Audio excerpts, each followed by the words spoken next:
La Patriada Producciones. ¿Sabés lo que sos vos? Una anaconda con memoria sos.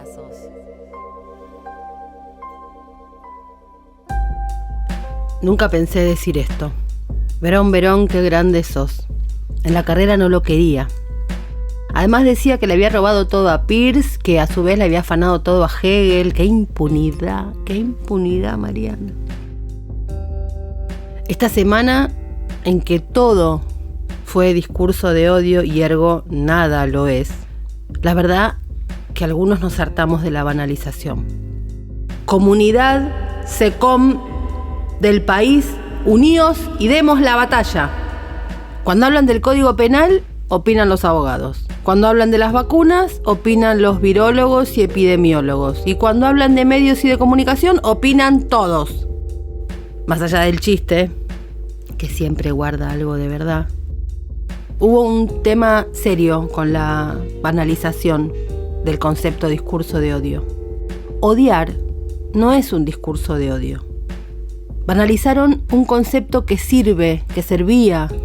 Lo van a convertir en un eslogan barato y lo van a romper.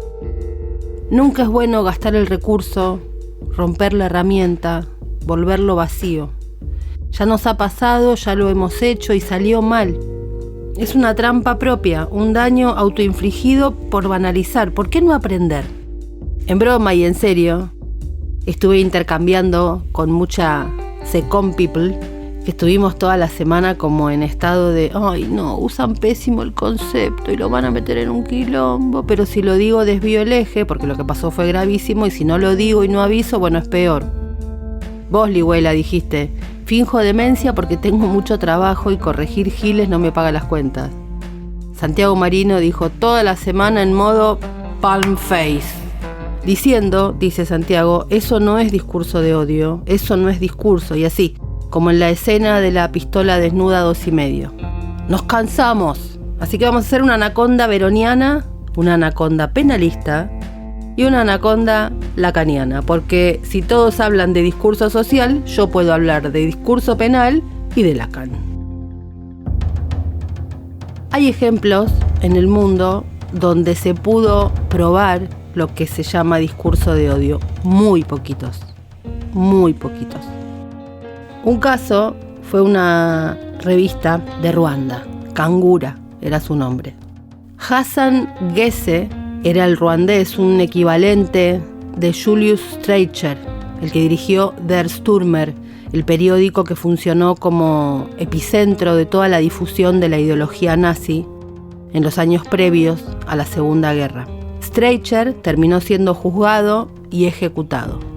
A Gese le dieron cadena perpetua en una prisión de Ruanda.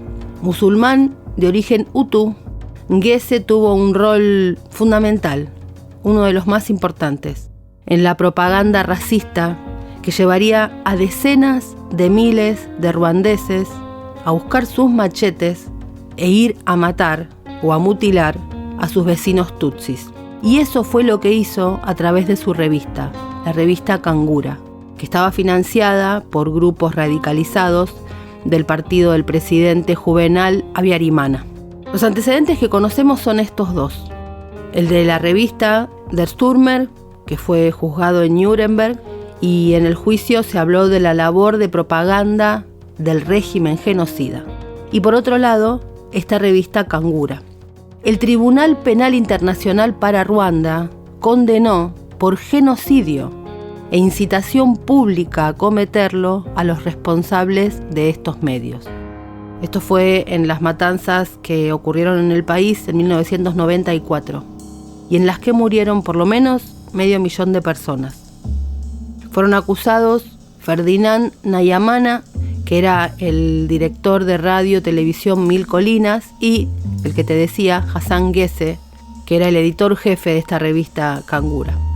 Por otro lado, también fue juzgado el ex consejero del ministro ruandés de Asuntos Exteriores y fundador también de la radio, en este caso a 35 años de prisión. Es decir, hubo algo muy específico que pudieron encontrar. Ustedes sabían del poder que tenían las palabras y en lugar de usar medios legítimos para defender su patriotismo, optaron por el genocidio, dijo el juez. Los medios prepararon el terreno para el genocidio, dijo también el juez. La revista Kangura había publicado en 1990 los 10 mandamientos Hutu, que preconizaban dejar de tener piedad con los tutsis. Y así fue que colaboraron con lo que luego fue una matanza que conmovió al mundo. Aquí se intentó también algo similar, con la presentación contra el diario La Nueva Provincia de Bahía Blanca. Fue difícil, pero además, por todo lo que podemos decir del Poder Judicial y demás, fue difícil porque fue difícil armar un corpus teórico jurídico para probar eso. Y estamos hablando de un diario que fue apologético de la dictadura, donde escribían personas como Camps y que hacían su narrativa ideológica de defensa de la dictadura, y además donde asesinaron a trabajadores gráficos, Enrique Heinrich y Miguel Ángel Loyola. Casualmente o no, los textos de Camps, donde basaba toda su argumentación, estaban escritos alrededor de una idea, de un corpus: el odio de la subversión hacia los argentinos. Estuve releyendo estos días los trabajos donde aparecen esos textos y me da miedo leer a Camps, por supuesto, y me da miedo el espejo argumentativo. No quiero tener argumentaciones similares a aquello. Qué fácil que es actuar en espejo, qué difícil es salir. Decía, fue muy difícil armar aquel corpus, lo trabajaron enormemente los fiscales Miguel Palazani y José Nevia. Ellos escribieron en su presentación: es así que, y como parte de esa acción psicológica en este plano de imputación, cuando imputaron a Vicente Mazot y lo llevaron ante el juez, sosteníamos en el requerimiento de instrucción que la Nueva Provincia construía un discurso de odio, donde los conceptos de guerra, guerra sucia, enemigo, delincuente subversivo y aniquilamiento funcionaban perfectamente en sintonía con los reglamentos, planes y directivas militares. El concepto de enemigo, al que se le sumaba como natural consecuencia la muerte, el exterminio, fue construido con un sector de la población al que se le adjudicaban determinadas características, todo lo cual fuera reseñado en el escrito inicial. No es poco los conceptos categóricos que están en esta presentación: guerra, guerra sucia, enemigo, delincuente subversivo, aniquilamiento, exterminio. Ni aún así fue fácil, con esas palabras en ese diario escritas, probadas ahí, y con Camps firmando, ni aún así fue fácil armar la presentación. Ahora, de vuelta en el tiempo, Damián Loretti, que es autor nada menos que de la Ley de Servicios de Comunicación Audiovisual, a quien entonces no se lo puede correr con la vaina, no se le pueden buscar rulos sobre este tema, él mismo sostuvo el otro día en Radio Nacional Neuquén, dijo que no solo los medios son responsables en la difusión de un clima de violencia, y explicó: hace un par de años la Comisión Interamericana de Derechos Humanos inició un proceso de diálogo con plataformas, medios, dirigentes políticos, académicos, organizaciones sociales. Convocó a todos esos por el notorio deterioro de estado de debate público. Todo esto en el clima de violencia y en un marco de desinformación. Por lo tanto, dice Loretti, los medios forman parte del clima, pero no son solo los medios. Y sobre la cuestión de las herramientas que castigan el discurso de odio, como por ejemplo el artículo 13 de la Convención Americana de Derechos Humanos, Damián fue muy cauteloso. Entre gatillar y apuntar hay una diferencia, y entre qué se considera discurso de odio y qué no, también. Lo que se conoce como discurso de odio en el sistema de Naciones Unidas tiene algunos requerimientos. Hay un riesgo en darse manija, eso lo digo yo, no lo dice Damián. Hay un riesgo en darse manija y subir demasiado, y es que cuando haya que bajar, subiste tanto que vas directo al piso. La sobriedad y el no pasarse dos pueblos no es por mesura solamente. La precisión no es por capricho. La rigurosidad y la cabeza fría es por astucia y para ser eficientes. Esto de vivir pasándose 3 pueblos, 3 ciudades, andar siempre en quinta, ir a lo máximo para después no conseguirlo. ¿Cuál es el beneficio político de eso? Damián Loretti dice que la regla para imponer responsabilidades ulteriores o restricciones a la libertad de expresión necesita definiciones legales previas y muy precisas, porque si no el resultado es nada. Y agrega tan luego él: yo no creo que esto lo arregle el Código Penal.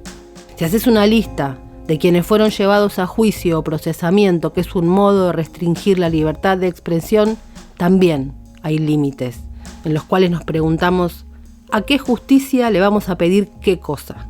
Claro, en la desesperación uno dice lo que tiene a mano.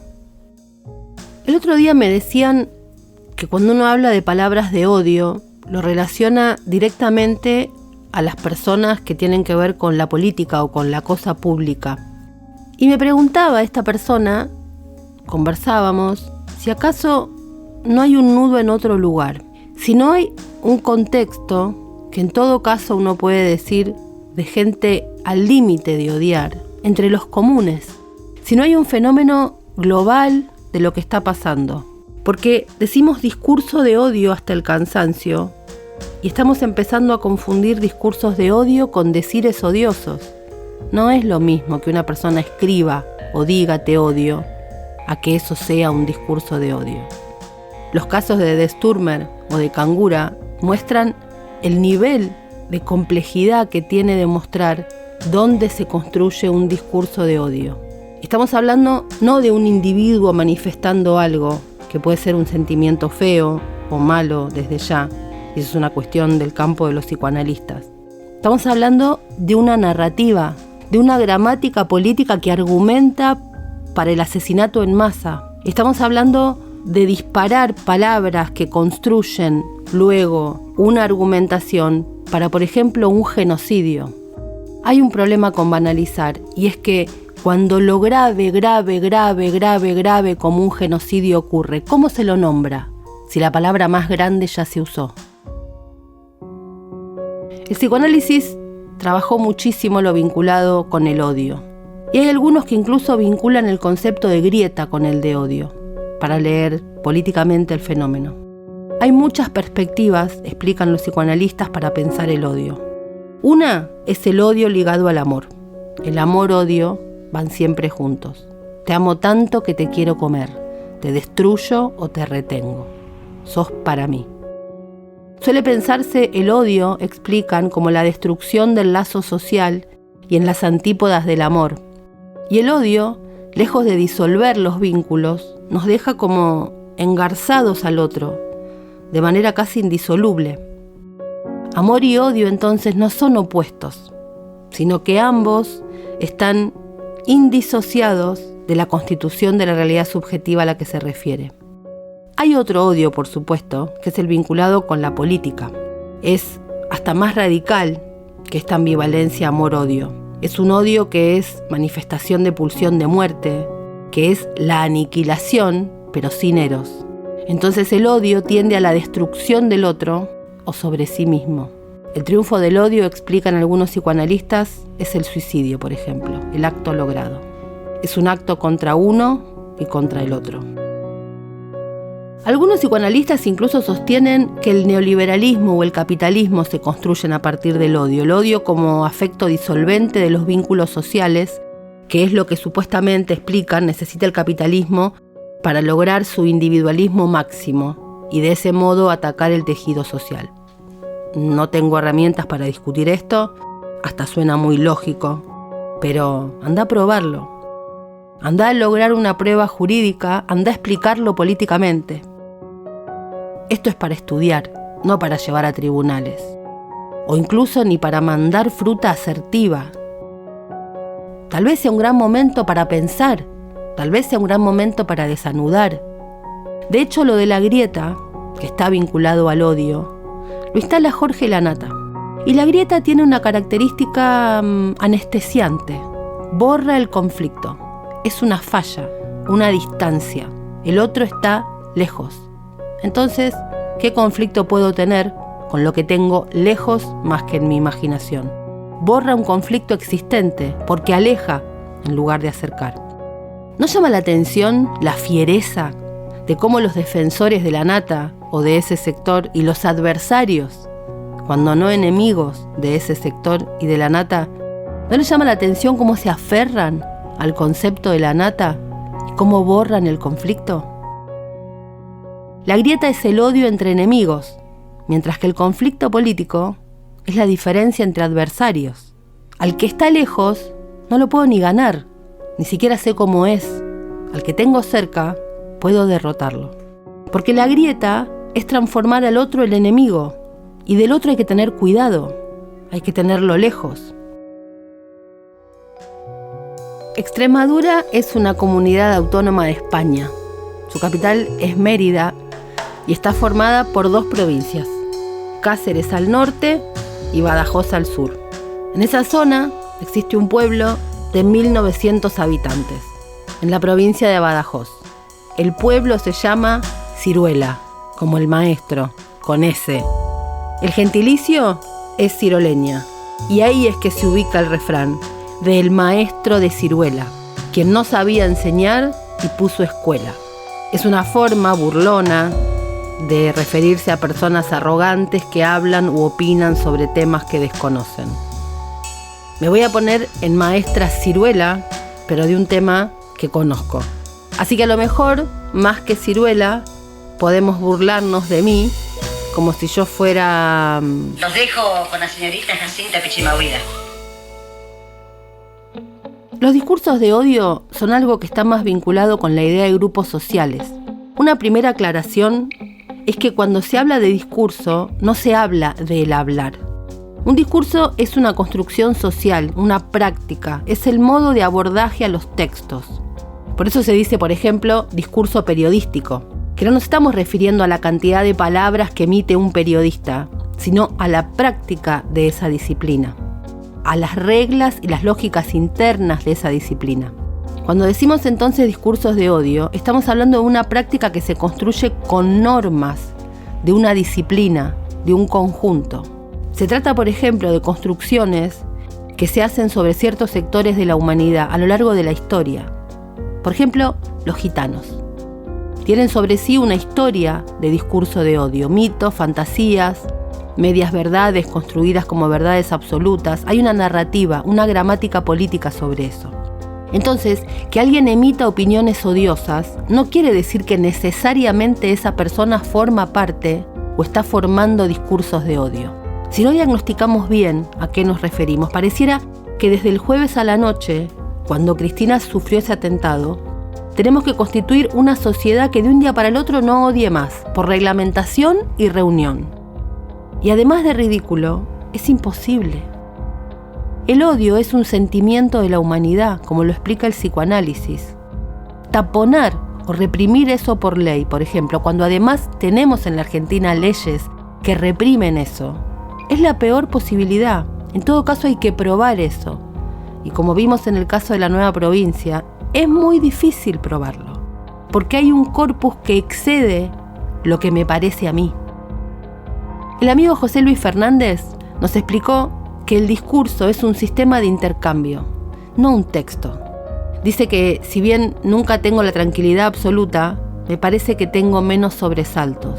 Por ejemplo, miro en qué sistemas se producen y circulan los videos y sus interpretaciones, no en el listado de comentarios.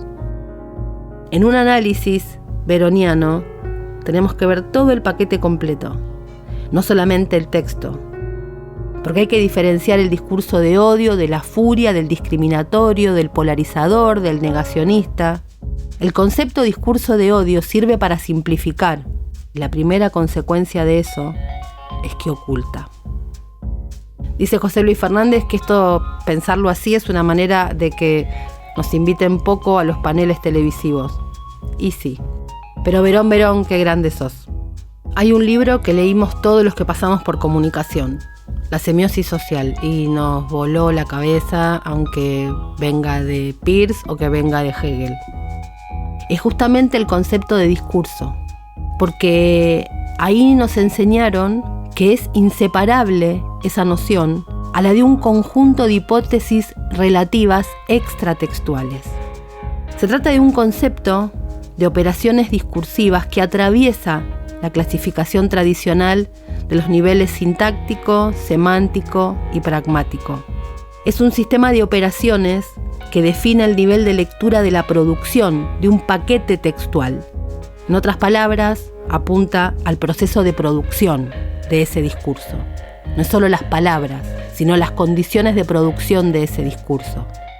Ese discurso en relación con un conjunto de hipótesis extratextuales. En otras palabras, dice Verón, solo se puede definir el nivel de pertinencia de una lectura relativa al proceso de producción de ese discurso, con sus condiciones de producción. Una teoría de los discursos sociales necesita necesariamente un plano que no es el de la lengua. Nos dice el querido Verón, qué grande sos. Esta perspectiva permite superar la vieja querella entre el análisis interno y el análisis externo. Ella opuso de diferentes maneras a quienes sostenían un inmanentismo del análisis y a quienes proponían relacionar los objetos analizados con la sociedad, la historia y demás. Desde el punto de vista de un análisis discursivo, esta polémica es un falso debate. El análisis de los discursos no es ni externo ni interno. Una gramática es, por definición, un modelo de reglas que caracterizan la producción o la lectura de una clase. Y esta clase, como todas las frases, se pueden producir de modo infinito en la lengua, pero para analizarlas hace falta sus condiciones de producción. Claro, hay que reducir, hay que resumir, hay que decirlo corto, en tele y en Twitter, rápidamente. Y lo de discurso de odio nos queda tan a mano, encaja tan bien en la rapidez. Nos quedamos tranquilos y tenemos el Excel prolijito.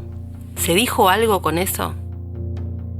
Lo que me llama la atención de estos días, mientras se hablaba del discurso de odio mal, es que este hecho incalificable y que sigue dejando el fantasma de lo que hubiera pasado si la bala salía, tiene un modo de análisis del personaje en cuestión también segmentado. Y sin embargo es un personaje que era lejanísimo para nosotros hace poco y hoy está en ese mix del shooter habitual con las teorías conspiranoicas, redes y un arma. Un paquete simbólico que vimos en varios lugares del mundo y ahora lo tenemos acá. Parece un guión de cualquier caso de Estados Unidos y es este fulano. Y el otro, el que fue internado por inimputable, su propia historia nos saca de la lógica binaria, nos saca de muchísimas certezas. Una historia cruzada con la tragedia argentina. No hay blanco-negro, no hay bueno-malo. Y hay un contexto que opera de un modo no lineal. Ahí se me aparece una pregunta tramposa, porque por lo menos para mí ya tengo una respuesta. ¿Cómo es que sucedió que quien comete este acto tiene un perfil que coincide tanto y es tan parecido a alguien de la otra punta del planeta? Inevitablemente hay que pensar en la globalización de los contenidos. ¿Cómo puede ser que se parezcan tanto? Anoche detuvieron al más malo entre los malos. Detuvieron a Bannon, pero no por malo, sino por chorro. Y estos días, frente al enojo de este personaje que sacó el arma, fui a recorrer nuevamente los documentales que hablan de él.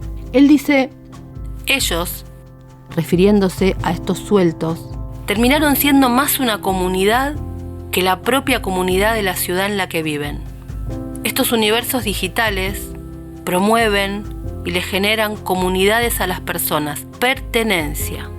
Él las llama The Angry Voices, las voces enojadas, y dicen que tienen potencial político. El enojo es motivador, dice.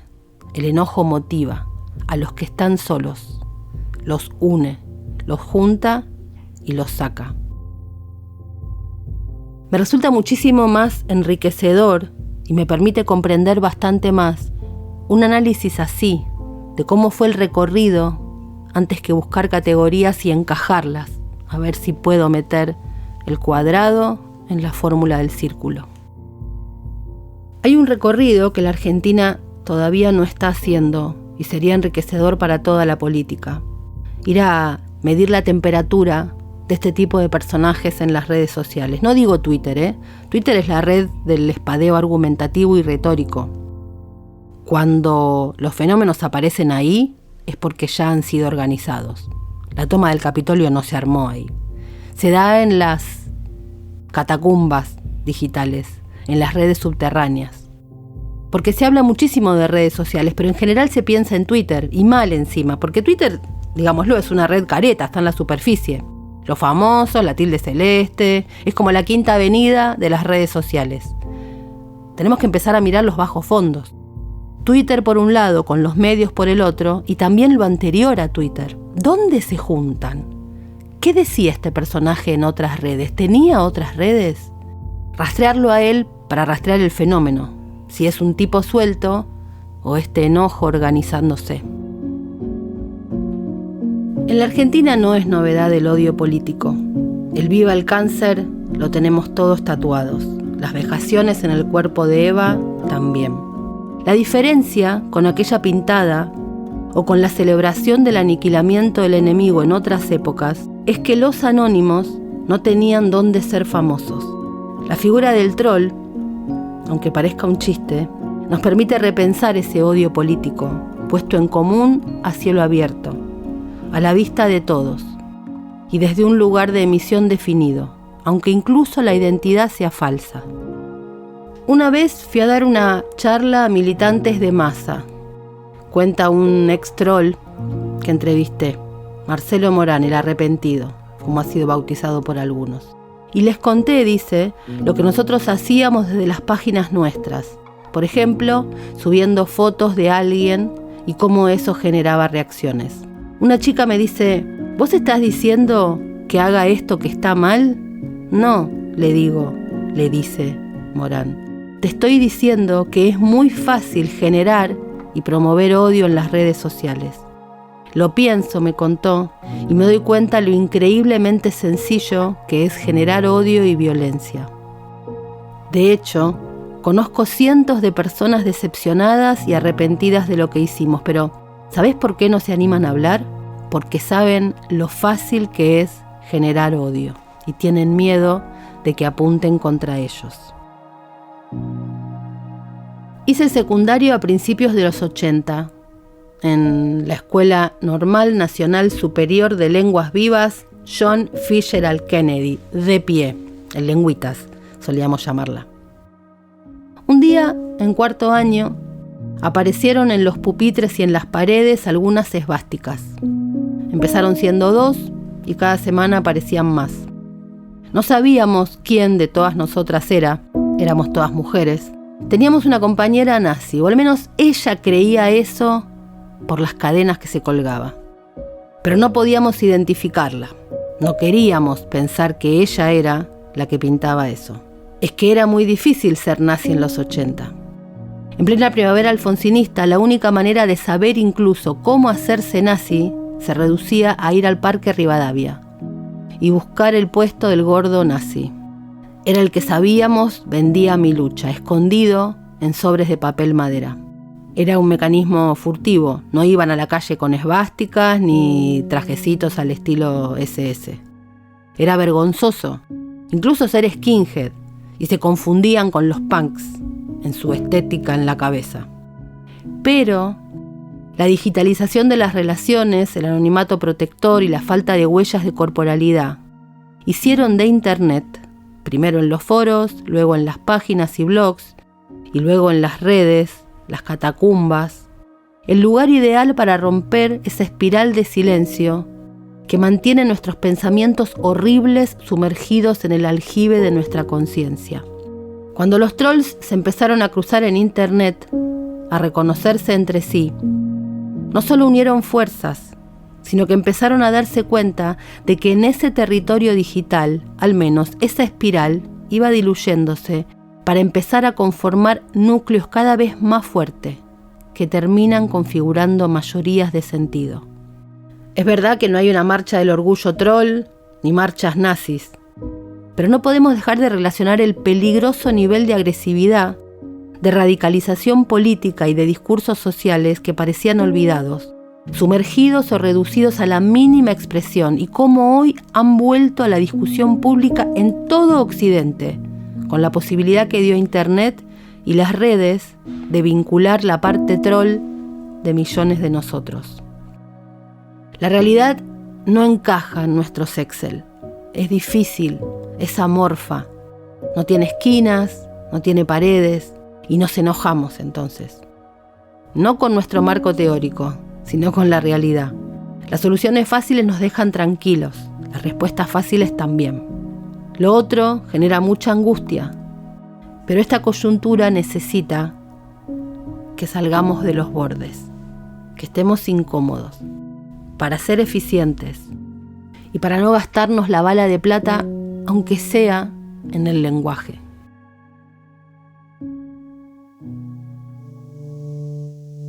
Y si más que una avanzada de los poderes, más que instituciones del Código Penal, más que conspiraciones, estamos frente a frente ante la propia dificultad de la vida actual, donde catacumbas, submundos de redes sociales, armas, personas solas, enojadas, defraudadas, se organizan en el enojo, en la frustración, en el odio, sí, pero como combustible desprolijo.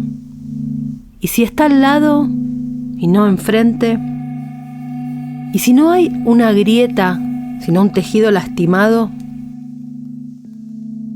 voy a contar algo privado. Me llamaron estos días del programa de La Nata y dije que no por no ir a Canal 13 o a TN, sino por el modelo. Ellos son los reyes del show, entienden perfectamente la lógica del show de la televisión, como tantos que están, como se suele decir, del otro lado. La televisión tiene una lógica, el show. En este caso es el show de la grieta. Y parte del problema ha sido que la política tomó literalmente lo que se dice en la televisión, en lugar de entender que es un show. Nunca terminaron de entender los medios, pareciera. Le sacaron lo lúdico a la televisión y lo pusieron literal. Todos. Entonces el show ahora es el show de la grieta. Querían hacer 50 de un lado, 50 del otro, a debatir, macana, a matarse, gran show. No quiero colaborar en eso. No quiero el show de la grieta. Para conversar, a donde sea. Eso me cansó. Porque ¿y si este es el momento de salir de la certeza y la respuesta fácil? ¿Y si es el momento de ver antecedentes, de comprender, de pensar incluso la comunicación en serio? ¿Y si es ahora? ¿Y si esta es la oportunidad que tenemos? No me la quiero perder en respuestas expeditivas que solo calman las certezas previas. ¿Quién es esta persona que intentó disparar? Como exponente de otra cosa. ¿Y si no hay un plan de muchos atrás? ¿Y si es incluso más grave que un plan? ¿Y si es el momento de hacerla difícil? ¿Y si es el momento de ser salmón?